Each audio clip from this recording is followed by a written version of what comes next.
can't take this anymore. How did I get into this?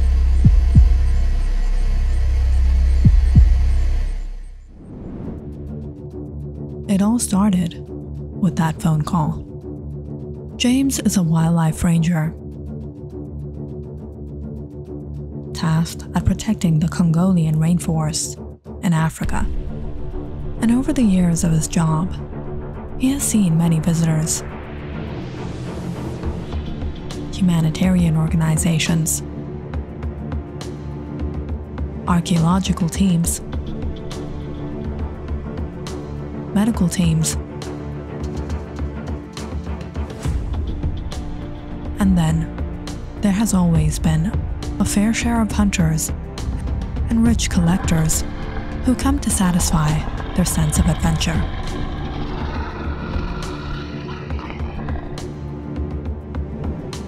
But oftentimes, these people overestimate themselves and underestimate the rainforest, and end up getting lost or stuck.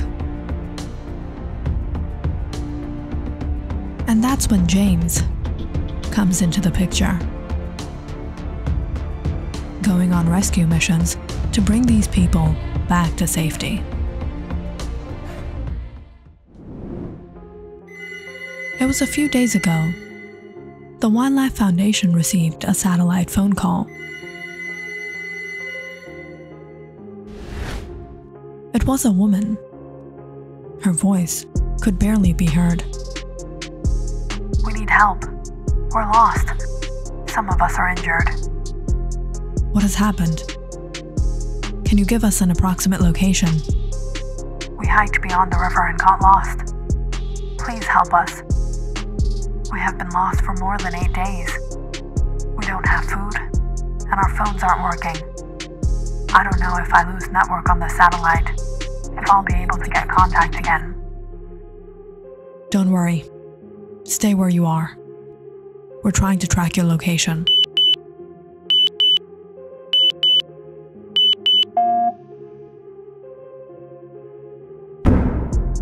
Shoot. We lost the connection. Now we'll have to scavenge them out. Mr. Heckel, the Foundation manager, assigned James and his partner Roger on this mission. Both of you will take the boat and cross the river. The rest of the way, you'll have to walk and search them out. Yes, sir.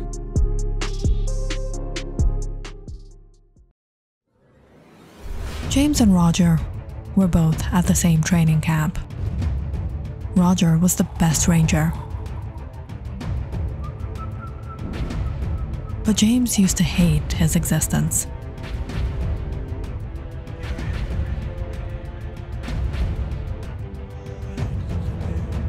It wasn't that James himself was bad, but Roger is better at everything.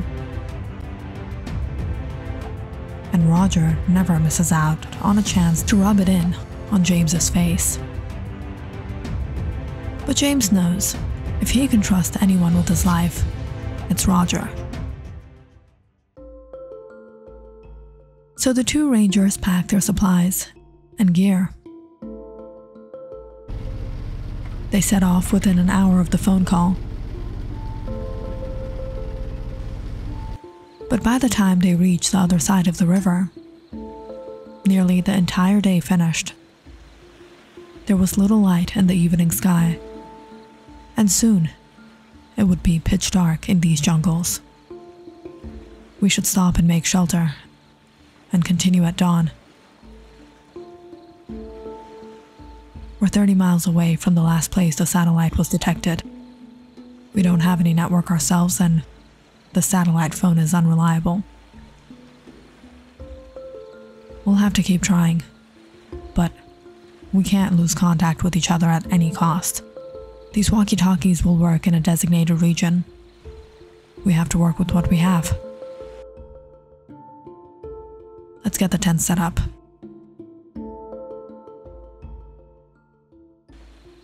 That evening, in the last moments of daylight, James and Roger put their tents and managed a fire. I got the fire going. Finally. Although the fire would scare off wild animals, it attracted insects, mosquitoes in particular.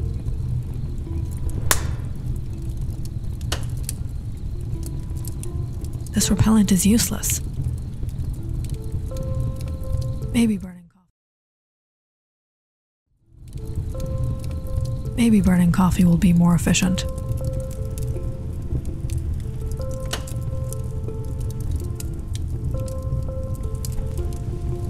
We have ration for 2 weeks.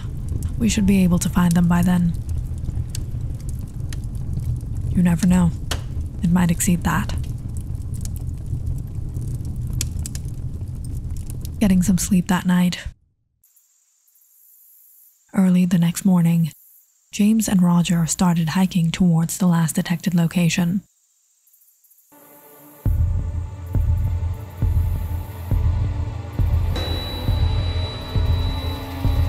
Roger, careful. Wait, don't kill it. It's a burrowing asp, it's highly lethal. Yes, but we came into its territory, not the other way around. The rangers continued hiking, but deep in these jungles, it was difficult to keep track of how far they had come. When another day passed with no sign, or any hope, the rangers called it a day and camped. On the third and fourth day, concerns were rising. Their supplies were depleting. They had to find another way before it was too late. Let's try to fish from the stream. We should use our ration wisely. I'll purify some water for today. As the day neared its end, they stopped by a stream to gather water.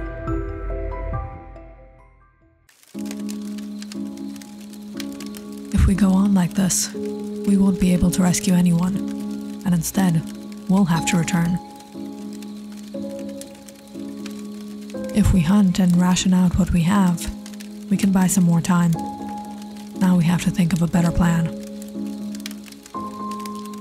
Since we have the walkie-talkies, we can go as far as the network allows, about 10-mile radius. Let's make a center and search these 10 miles and then return and shift our center again to search another area. This way we won't be too far from each other and there's a lower chance of getting lost. Out here, even going a mile alone is dangerous. But let's go for it. After all, it's our responsibility to save lives.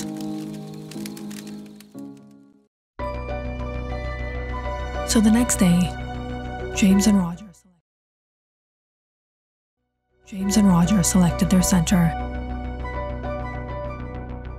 and hiked out in opposite directions.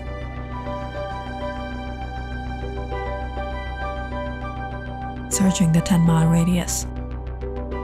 But near the day's end, they made no progress. Let's keep going north.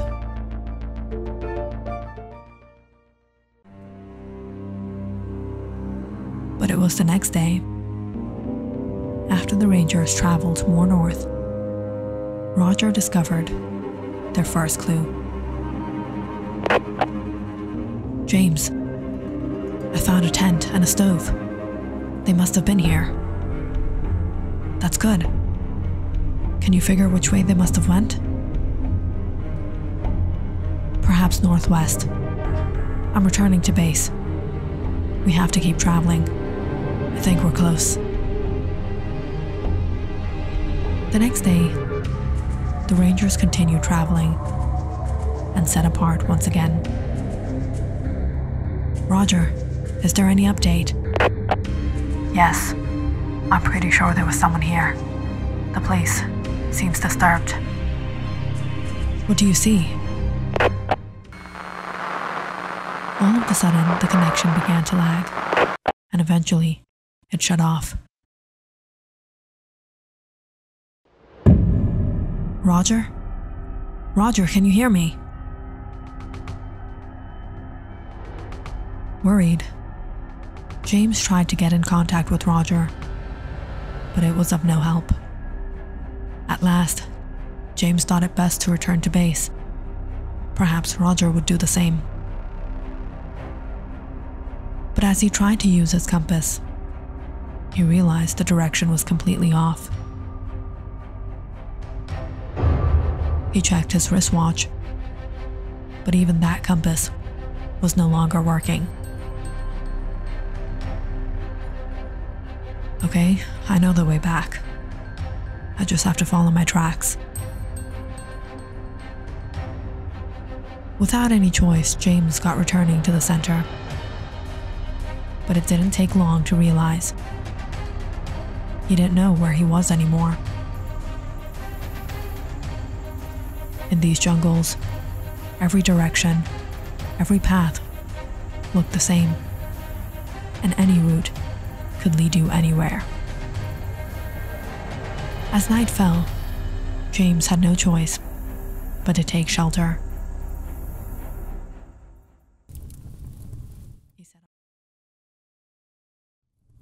He set up his tent and had food from his ration.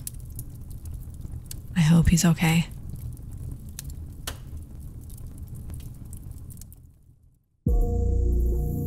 The next day, James set to stock up on water and fish before he would start his search.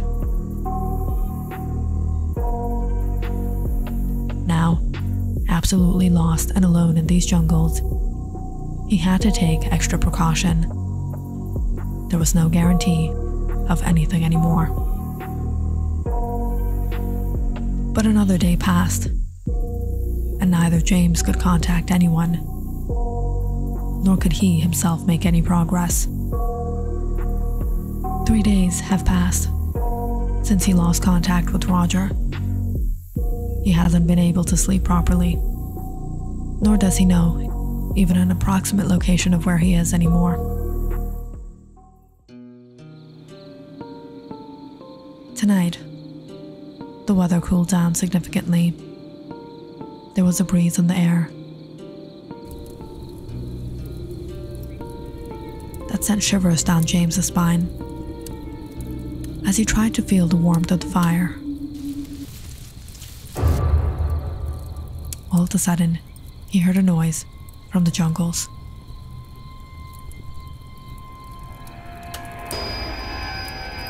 His eyes caught sight of something glowing.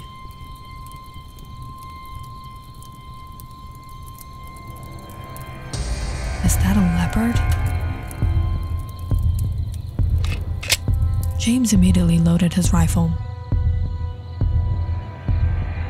But as he intently watched the figure, after a while, he eased his posture, thinking it was a human being.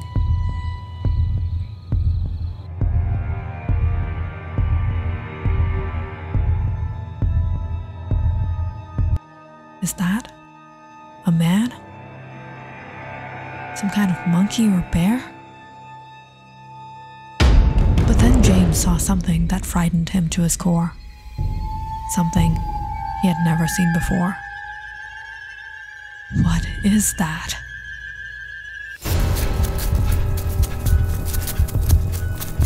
As it headed towards him, James grabbed his backpack, took his rifle, and ran. He tried to shoot the creature, but he wasn't successful.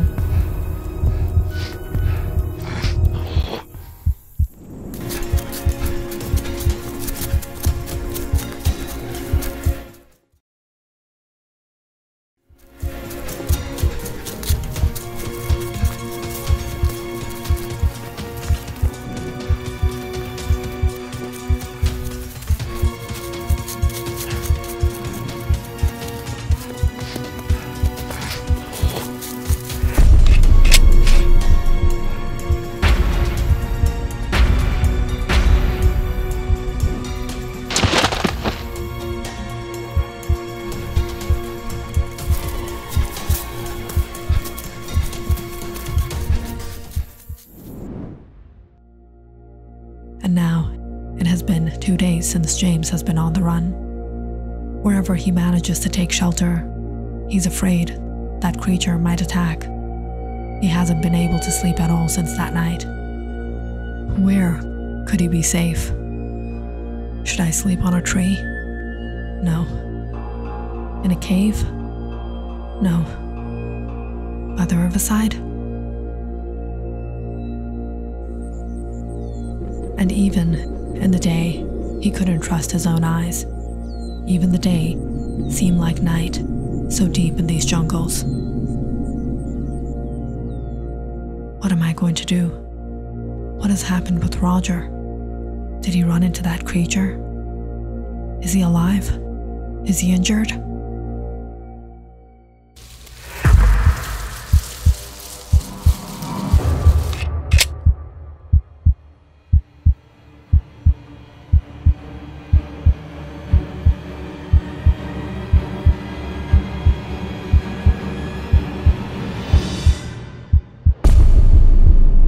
Please.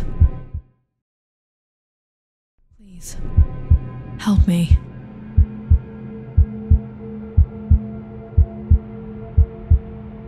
Click on the subscribe button and check out more awesome videos on our channel. And don't forget to press the bell icon because you know it's interesting.